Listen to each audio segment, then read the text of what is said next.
Why do you want to write this book, and it's going to be the book of your life? I have a story to tell, and now I'm 68, and if I don't finish this book, then I will feel incomplete. Tell us a little bit about your beginning, dream that you have. My book is basically me remembering different parts of my life and sharing it. I was a child that was boarded out. I never knew my father. My father did not know I existed. My mother worked all the time, and she paid people to take care of us. And I had quite a life up until I was 20, and then a whole nother life started, which gave me the ability to see the world. What I learned from the loss of my first child, and it wasn't the drugs or the alcohol that got me through. I learned to live with the loss.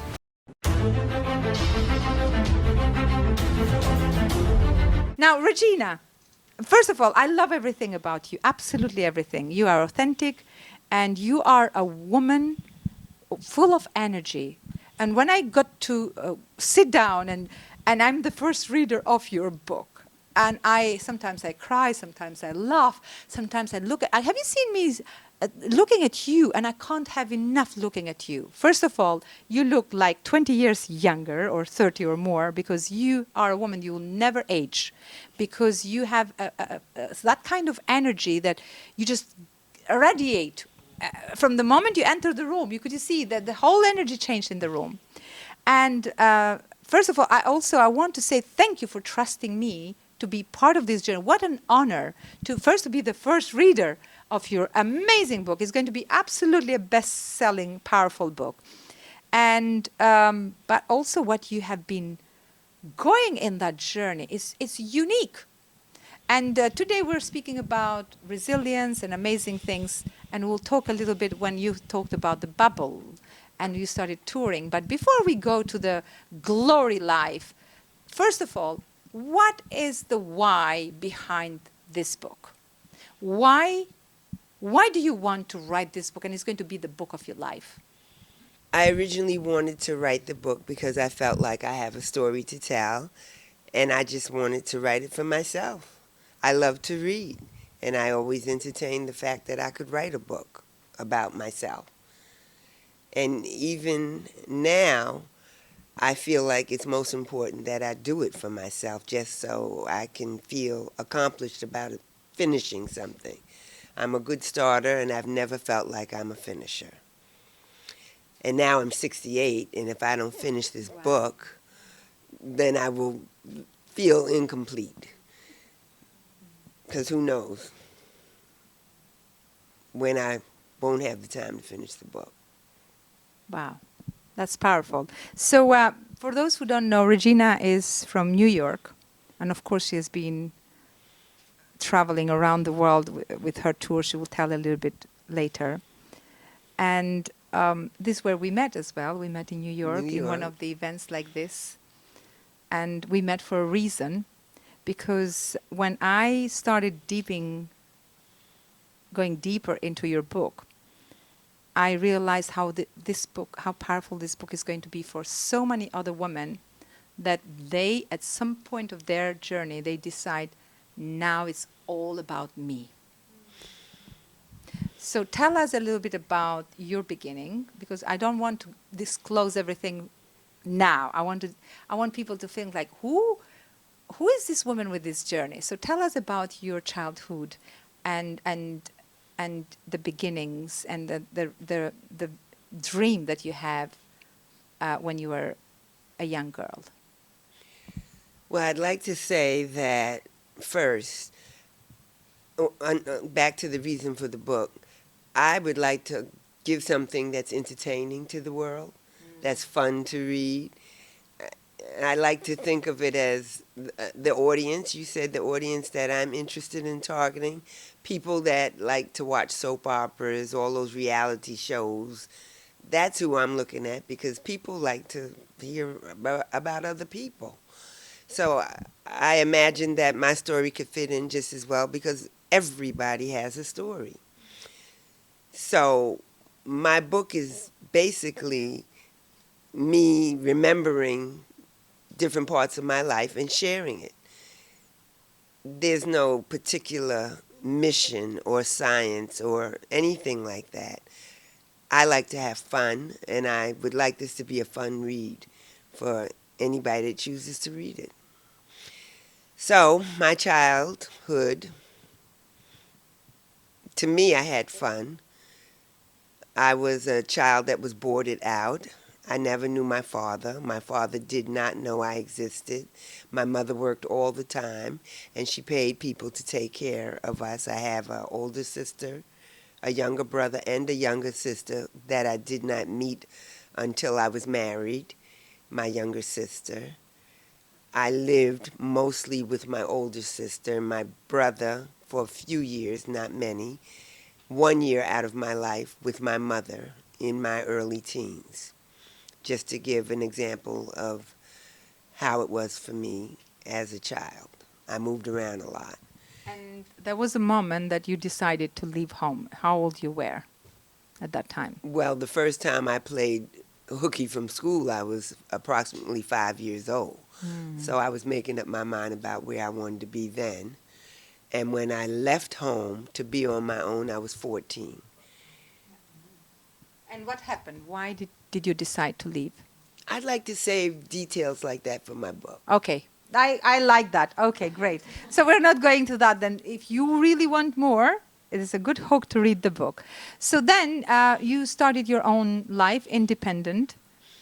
Yes, What I was happened? on my own since 14. I was on the East Coast. I was born on the East Coast of the United States. And when I left home, I spent 2 years approximately still in the New York area. And I migrated at 16 to the West Coast, to Hollywood.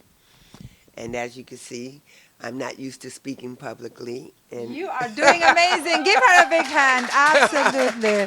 I You feel are like I'm under great. the spotlight, and I am. But I don't You want are to so tell. I really oratory. don't want to tell my whole story, and I will tell you this much: that I did go No, to Hollywood. don't tell us deep I'm things. not going Just to that, tell yeah. I details. I'm know, just I going to know. say I went from one coast to the other Yeah. coast, and I had quite a life up until I was 20, and then a whole nother life started, which gave me the ability to see the world and engage with Okay, people. what happened at the age of 20? I married. Yes.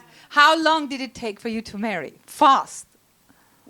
The proposal, we were married 3 weeks after he proposed to me. Yes. We did not know each other, but he said he loved me.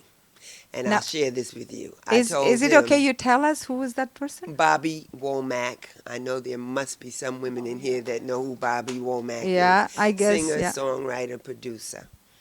And So he, Bobby saw something magical to this woman. From the moment he saw this woman, and I'm sorry, I'm going to disclose something. She even didn't know that he has interest in her. She thought he's no. my friend, and Bobby fell in love with her. He fell in love with her at that point. That he wanted to marry her immediately. So there is something magical on you that you create, not because later on, of course, I could see from your story, everybody around Regina just feels elevated, feels like inspired, feels like Regina has a solution. She has the key for everything. She became like the center. But also, Bobby at some point was asking her all the time for any big advice, for any decision. And you didn't know you have all this power in you. Correct.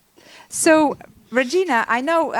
Can you just tell us a little bit about the book? What something that you can disclose now? What is going this book to be? What is the book going to cover? It's going to cover my journey from childhood to marriage to the experience of all of it and up until now, because when my husband transitioned in 2014, I've been on quite a journey getting to know myself and figure out my purpose, because I was quite happy sharing myself via Bobby, supporting him. I felt like I was supporting and giving to every person that was in that audience. I felt like I was giving something. When the Absolutely. when the people enjoyed his music and expressed their love for him, I felt equally as loved. Yeah, absolutely. Because then, as you said, once you. And giving, I felt like Yeah, I was giving. And absolutely. afterwards, even being a mother Tell us wasn't about your enough. motherhood experience and Where do I how, as a start? miracle. Sorry, because I know so much about your wonderful We life. lost our It's first a child. it's a I think she miracle. wants me to share it. But before we go there, doctors told you you'll never be able to I give had birth. surgery.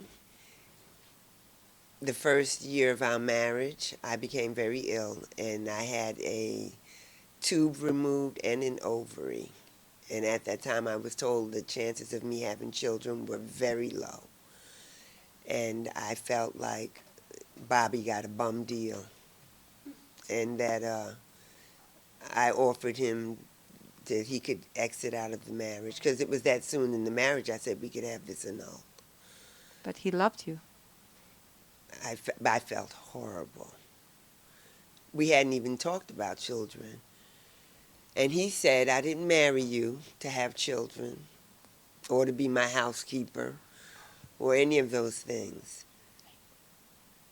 So I'm not going anywhere. And we stayed married.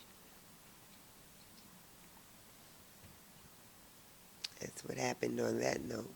And I was blessed because 2 or 3 years later, I did get pregnant and we had a son. And I'm not going to give more details because I don't want to give highlights away from the book that I'm writing that I hope to launch in March with Mirela in New York. Well, this is how this book is absolutely being an incredible journey because I am hungry. I ask questions and sometimes I go to the questions and said, no, we're not talking about this now. We're talking about this later. I said, well, let's talk a little bit now and then we talk about it later again. So that's why I feel so privileged that I am the one to go through this journey of this incredible book together because I have learned a lot about you, but also listening to your story, I'm learning about me. I'm learning about many other women who will resonate with this book. And then at some point, of course, I saw that, you know what I learned about you, Regina? Everything that you have been going through in life, you see it as fun, as joy, as a lesson to learn. You never saw yourself as a victim. Mm-mm. And you never see people um, like higher or lower. You see people as humans to connect and to grow together. So, but because one thing that connects us together is I lost my child, and you lost yours, Mm-hmm. and that took us in a very deep healing journey. Mm-hmm. And when you told me that story, and you told me how did you really worked hard to cope with it, Mm-hmm. do you think you can share a little bit about that as a mother? Well, it was painful. This I know all of you know. It felt like a cement cylinder block was resting on my chest. That's how.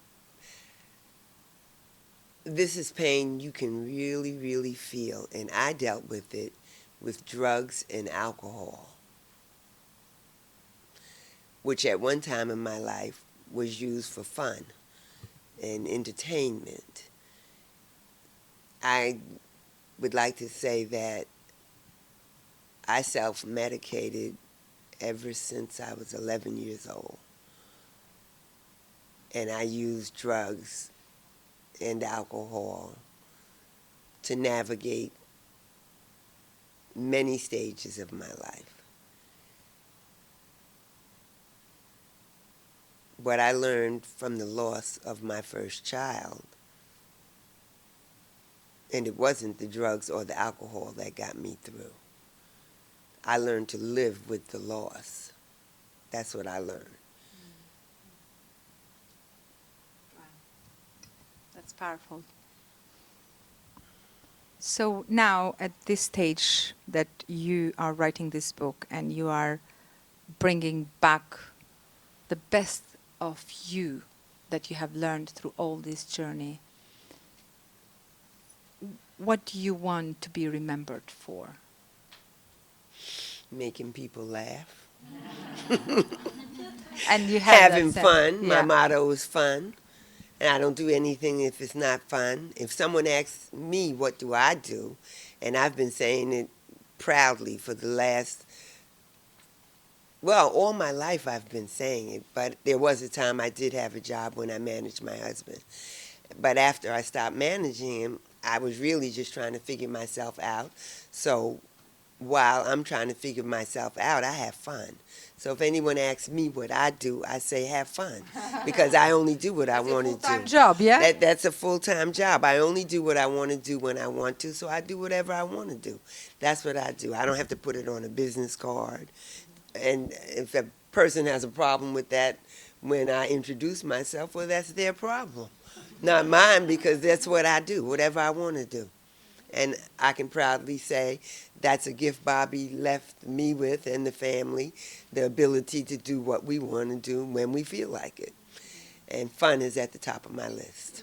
And that comes in many, many forms.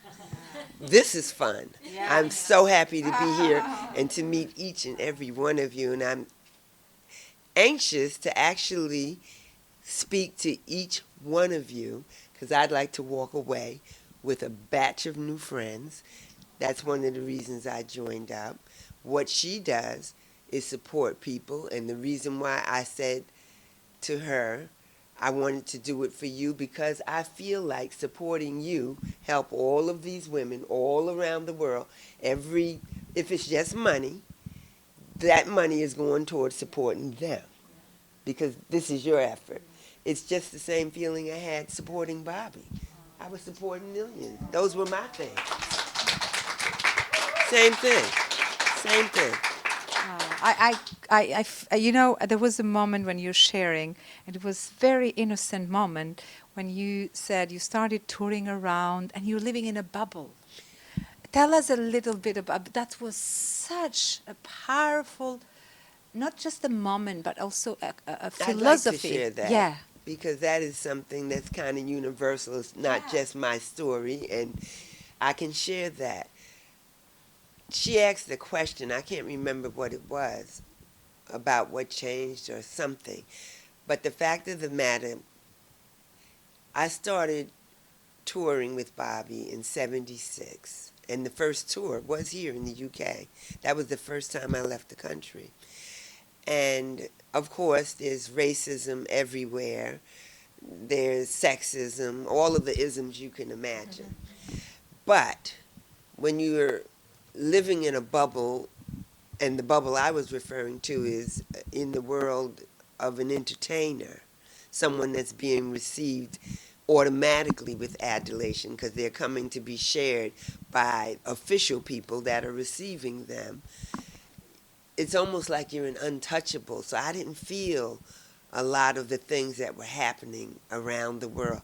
For example, it surprised me, Mirela shared with me an experience she was having in the early 90s, 2000. And I couldn't imagine that that was happening. And I realized the reason why I didn't is because of the bubble I existed in. And in that world, you are received by people. They all act like they like you, whether they do or don't. They respect you, whether they do or don't, because, well, they can't get free tickets. They can't, promoters can't get the dates booked. All kind of reasons why you experience kindness and appreciation that you wouldn't experience if you weren't inside that bubble. And I know it. And there was a moment when you said, because you lived in that bubble and everybody was having fun and you're contributing to that fun, you thought like everybody is going go home home and everybody have their own bubble and that's the everybody way is happy. So what I did you did- mean with this? What did I mean? Yes. Exactly what I said. What I could see is all of these people having fun and joy, and I existed in the bubble that I would go home with that. And everyone has their ups and downs in marriages and with their children. And so I imagined everybody that was normal. Yeah. Wow. That was normal. That was a big aha moment for me. But there was so much I didn't realize because of being in that bubble. A lot more that I understood after my husband transitioned, and now I'm not in that bubble. Can learn a lot. And then in the last quite a few years now, you have taken yourself in a personal development journey. You go and Trying to stay alive my journey started because I was trying to find a reason to keep going. I didn't feel not even being a mother was enough to make my children were adults.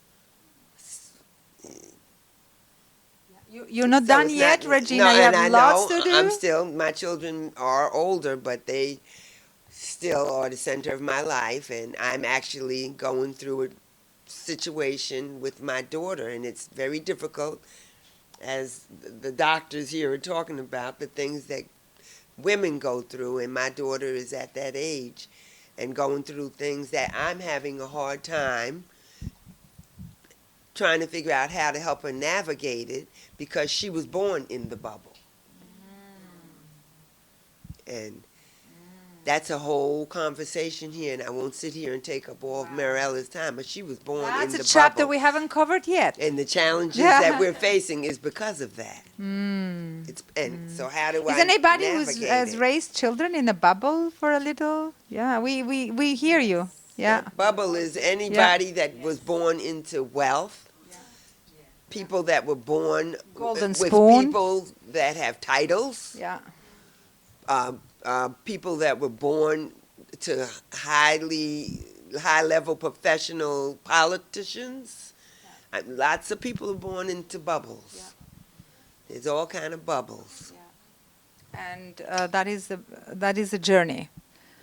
And you writing this book at this stage of your life is going to be such a great bubble. Well, you're so helping me people- see what possibilities exist. Well- because I honestly have to say, I just wanted to share the fun events in my life and just share. And she is showing me where it can be so much more and beneficial to the people that read it. I wanted them to laugh and have fun. That's it. Oh yes, it's But so she much takes fun it in to that another book. level. She takes It's it to so another much, level. and we are very grateful. Thank you for your trust and for taking the flight to come from New York to the English countryside. I love And- the UK. That was the easy part. I love it here. And also she has been enjoying the hotel and the Yes. surroundings and people and you have Yes. been such. I don't think that book club training would be the same without you, Regina.